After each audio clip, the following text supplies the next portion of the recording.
మన గౌరవనీయులైనటువంటి ప్రధానమంత్రి గారు మొన్న ఒక పదం వాడారు పార్లమెంట్‌లో. బాలక్ బుద్ధి అని.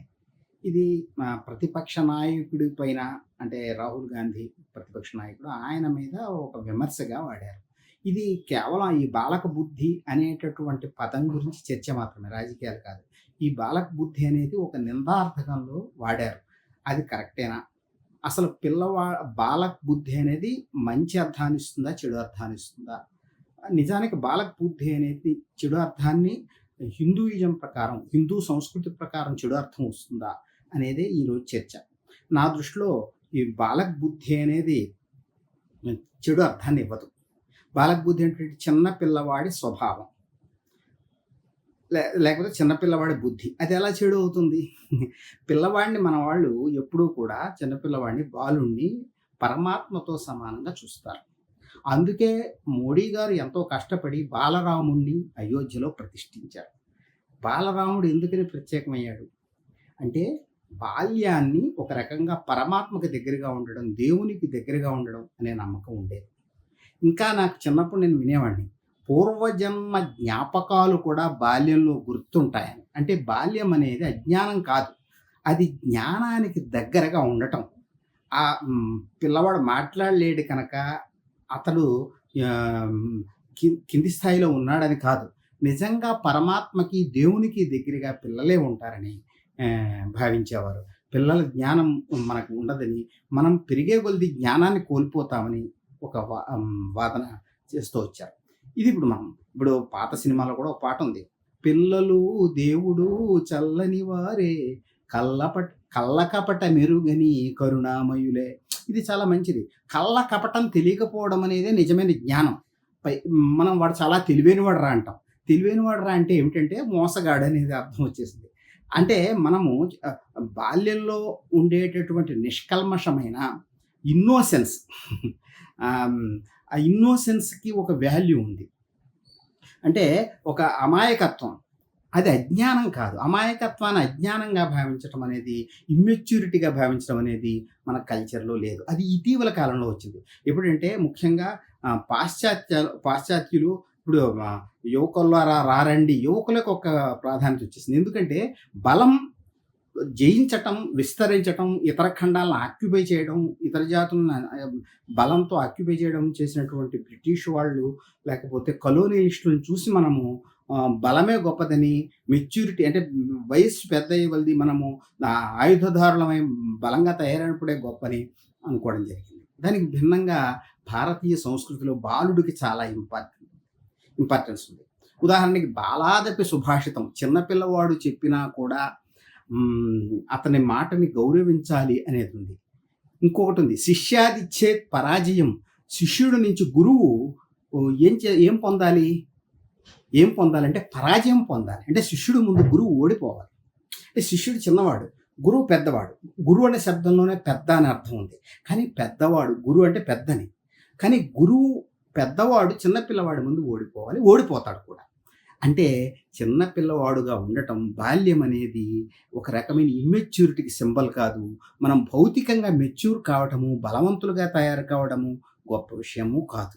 ఇది భారతీయ సంస్కృతి. ఈ విషయము మోడీ గారికి బాగా తెలిసుంటుంది. ఎందుకంటే దేశంలోని అన్ని అందరు రచయితలని ఆయన గౌరవిస్తూ ఉంటారు. ఇక్కడికొచ్చినప్పుడు జాషువా గారి పేరు ఉచ్చరించారు. మరి బెంగాల్ వెళ్ళినప్పుడు ఠాగూర్ గారి గురించి మాట్లాడారు. వీళ్ళందరూ పిల్లల గురించి రాశారు. ఠాగూర్ గారిలాగా వేషం ధరించి ఠాగూర్ గారి గురించి మాట్లాడారు బెంగాల్ వెళ్ళినప్పుడు మన గౌరవనీయ మోడీ గారు. మరి ఆయనకి జాషువా రాసిన శిశువు గురించి రాసిన పద్యాలు కానీ, అక్కడ పిల్లల గురించి గీతాంజలిలో ప్రపంచ ప్రసిద్ధుడు, నోబెల్ బహుమతి గ్రహీత ఠాగూర్ రాసినటువంటి కవిత ఆయనకి తెలియదుకోలేము. కానీ మరి ఆయన ఎందుకని పొరపాటున బాలక్ బుద్ధి అని నెగిటివ్ అర్థంలో ఒక నిందగా వాడారు.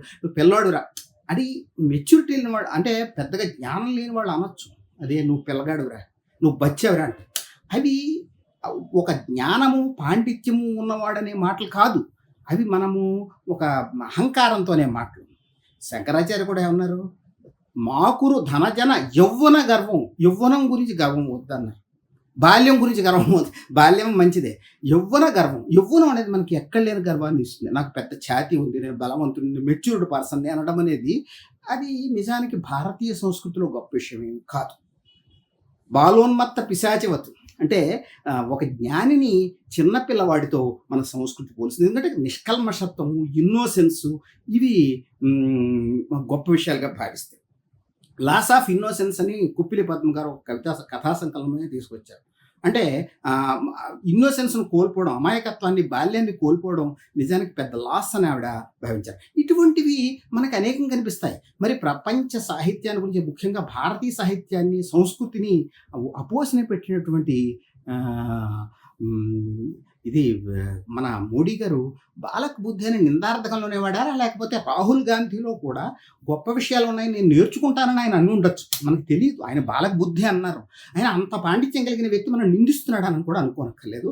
బహుశా రాహుల్ గాంధీలో గొప్ప హిందుత్వ లేకపోతే హిందూయిజం ఉంది, హిందూ సంస్కృతికి సంబంధించిన లక్షణాలు ఉన్నాయని భావించి ఉండొచ్చు. ఇప్పుడు నేను జాషువా గురించి ఒక శిశువు గురించి పద్యం చెప్తాను. ఈనాడు మనం మోడీ గారి బాలక్ బుద్ధి అనే దాని మీద మనం మాట్లాడుకుంటాం. వివిధ కవులు బాలక బుద్ధి అంటే పిల్లల స్వభావం గురించి ఏం చెప్పారు అనేది నేను చెప్పదలుచుకున్నాను. ఈ మోడీ గారు అనేటటువంటి ప్ర దేశీయ సాహిత్యంలోను, సంస్కృతిలో, హిందూయిజంలోను ప్రముఖుడైనటువంటి ఆయన అన్నమాట బాలక బుద్ధి. ఆ బాలక బుద్ధి గురించి నేను కొన్ని గొప్ప కవులు చెప్పినటువంటి మాటల్ని నేను దీంట్లో చెప్తాను. మన తెలుగు కవి జాషువా గారు శిశువు అనేటటువంటి అద్భుతమైన ఖండిక రాశారు. అన్నీ చెప్పడం కుదరదు, కొన్ని ఒక పద్యం. బొటనవ్రేల ముల్లోకములు చూచి బొటన వ్రేల ముల్లోకములు చూచి లోలోన నానందపడు నోరు లేని యోగి అన్నాడు. యోగి అన్నాడు ఆయన. యోగాని ప్రపంచ ప్రసిద్ధి ఇచ్చినటువంటి వ్యక్తి మన మోడీ గారు. యోగి, నిజమైన యోగి అంటే బాలకుడే, బాలక బుద్ధి అంటే బాలకుడే, అంటే పిల్లవాడే ప్రపంచంలోకెల్లా గొప్ప యోగి. అంటే ఏమంటారు, యోగా చిత్తవృత్తి నిరోధ.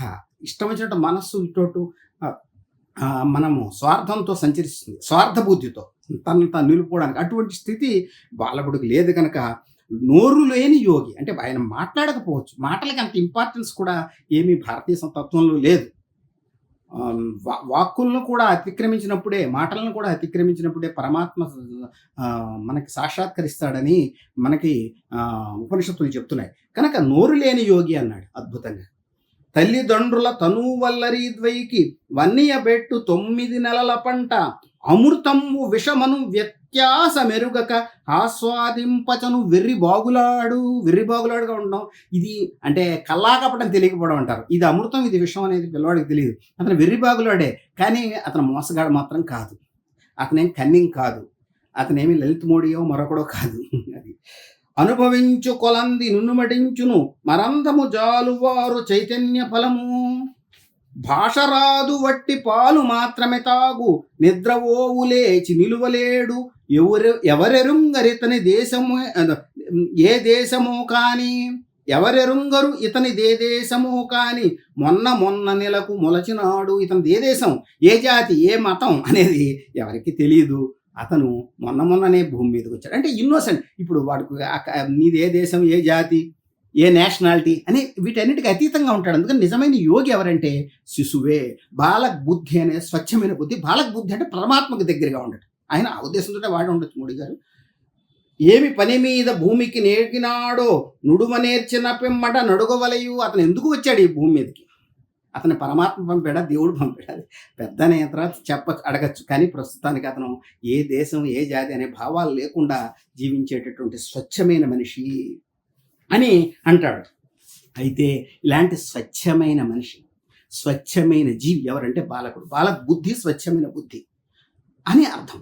అయితే ఈ బాలక్ బుద్ధి యవ్వనం వచ్చేగలది, మెచ్యూరిటీ వచ్చేగలది, క్రమేపీ దిగజారిపోతుందా, ఉంటుందా అనే క్వశ్చన్లో పడిపోతాడు జాషువా. చూడండి, ముక్కు పచ్చలారిపోయి ప్రాయము వచ్చి చదువు సంధ్య నేర్చి బతుకున్నప్పుడు నాదు పసిడికొండ నా రత్నమని తల్లి పలుకులితడు నిలుపుకునే. తల్లి ఎప్పుడు అంటుంది, నా పసిడి కొండ, నా బంగారు కొండయ్యా, నా రత్నం అంటుంది. ఇతను రత్నంలా ఉంటాడా, ఏమవుతాడు అనేది మనకు తెలియదు. ఇతని యొక్క స్వచ్ఛతను నిలుపుకుంటాడా, లేకపోతే చదువు సంధ్య నేర్చుకుని మోసగాలుగా మారతాడు. ఎందుకంటే చదువు సంధ్య నేర్చుకున్న వాళ్ళే మోసగాళ్ళుగా మారుతున్నారు. సంకుచితంగా మారిపోతున్నారు. ఇప్పుడు మనకి తీవ్రమైన ఫాసిజం కానీ, నాజీయిజం కానీ బాగా చదువుకున్నటువంటి జర్మనీ నుంచే వచ్చింది.